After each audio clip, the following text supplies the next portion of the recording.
Ano ba talaga? Kasama ka ba sa video? Hello, I'm doing a voiceover today because it was very loud when I filmed this. I'm also gonna start with the eye makeup because things can get messy and I don't want to have to erase my foundation after I mess up.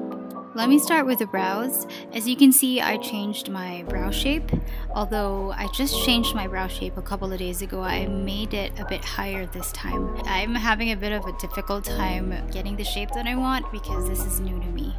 I usually start with a brow pencil just to get the shape in place. I like the paddle brush of this product now. I didn't like it before, but I like it now. Then I'm going to follow that up with brow powder. Sometimes I feel like the pencils aren't enough, so I go in with powder, and I don't like it when it's shiny. The brow mascara really helps to keep stray hair in place, so this is very helpful for people like me who have unruly brows. Also, I don't always do this step, but let's put the effort in because when you wear a mask, the focus is all on the eyes, so it really pays to have nice looking eyes and brows. And speaking of making it loud, I'm now using this bright pink liner on my eye and I'm winging it. Literally winging it because I'm not an eyeliner kind of person and I'm really trying here. I actually tried to film yesterday, but I got so annoyed with the eyeliner part. Today I think was a good day. I really did better today. Well, the day that I filmed this video. Now I'm just creating a thinner wing using a black liner this time because I feel like that frames the eye better.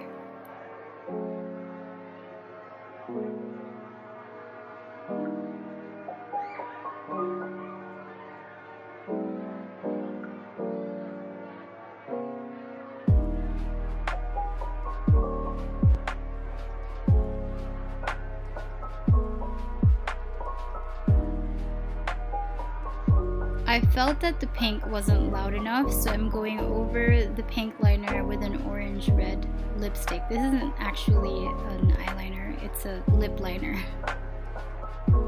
And I'm just winging everything here, to be honest. This wasn't planned. This what I'm doing right now wasn't part of the plan. I was only gonna make a strong liner, but I did it, so we're doing this. Yeah, now I'm just shading from the outer corners of the shape that I created. I'm now using a brush to kind of smudge out some lines that I find are too harsh. And I'm going in with an orange eyeshadow just to blend that out and, like create a cute transition. And it kind of goes well together with pink and orange. I mean orange-red. Now I'm bringing down the same colors at the bottom, that's orange, the pink. I'm also going to be using the lip liner in a bit, you'll see that.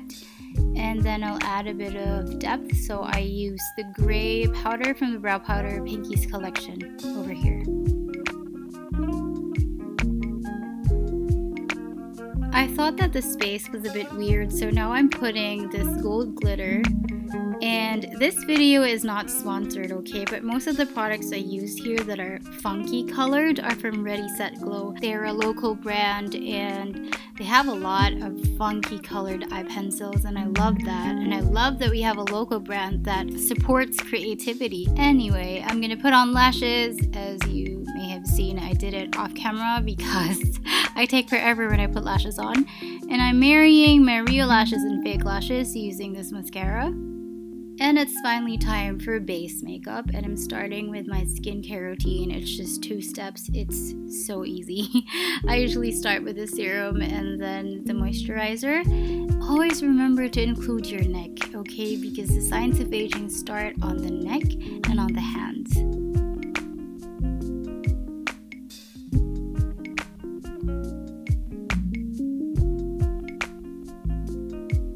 This is also a good time to give your face some loving, have some massage.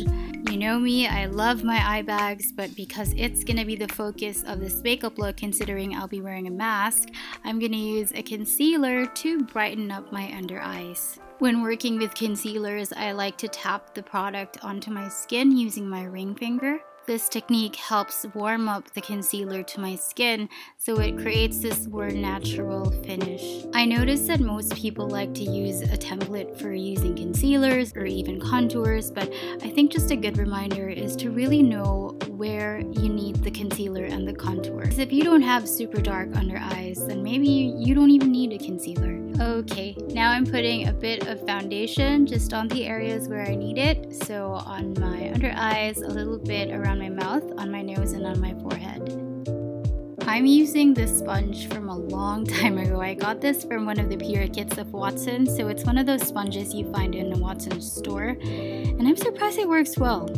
And I'm also surprised of myself that I'm using a concealer to sharpen the lines that I just made. I don't usually do this. Who am I? Naks, joke lang. Siguro inaartehan ko na lang talaga kasi yun na nga, when you wear a mask, the emphasis is on the eyes and on the brows. Sorry. Now that I'm done with all the creams, I'm going in with Ellana Minerals powder foundation, just really lightly on the areas where I put creams. And to add dimension back to the face, I'm using Bobbie Cosmetics contour kit. I'm putting that on the contours of my cheeks. Wait, contours of my cheeks? The hollows of my cheeks. A little bit on my forehead, around my face, and also on my nose. And surprisingly, I'm enjoying contouring my nose using a brush this time. If you've been a part of my channel, I mean for a while, you would know that I use my fingers to contour my nose. So this is weird, but nice. Now I'm gonna add color to my cheeks, and this is also something new for me. I usually go with a cream-based blush. I do the drunk blush all the time, but if you'll be wearing a mask the whole day, then it's not advisable to use creams underneath. This highlight is probably expired now, so please don't do this. I'm doing this at my own risk, but it's a shade I really love. I'm not sure if Colourette still does this, if they still manufacture the powder highlights, but this was definitely one of my favorites from them. After putting highlight, I like to brush a bit of blush back onto the cheek so that it kind of marries each other. Hindi yung parang may weird line na blush and then whoa, sa taas dun may highlight. To lock everything in, I'm gonna use a beauty mist. Spray that all over my face. The first lipstick choice I had was this coral peachy lipstick from Teviant, but I feel like it was getting the attention of the eye makeup look. So if I ever had to remove my mask, I wanted it to be subtle and still all about the eyes. So I'm changing it to a nude lipstick, which is what I'm doing now. Man, I'm telling you, it is great to invest on these Sunniesface Fluffmattes because they're really creamy and they're very pigmented. You can use them on the lids, the eyes, and the lips. Brace yourself for a lot of slow-mos. You guys have to let me know. Do you like these slow-mo clips, or would you rather that I just finish like on a normal pace? Please let me know. I would really appreciate that. I'll just leave you with my slow-mo clips. So thank you for watching. I hope you guys like this one. Stay safe, stay home, and stay weird.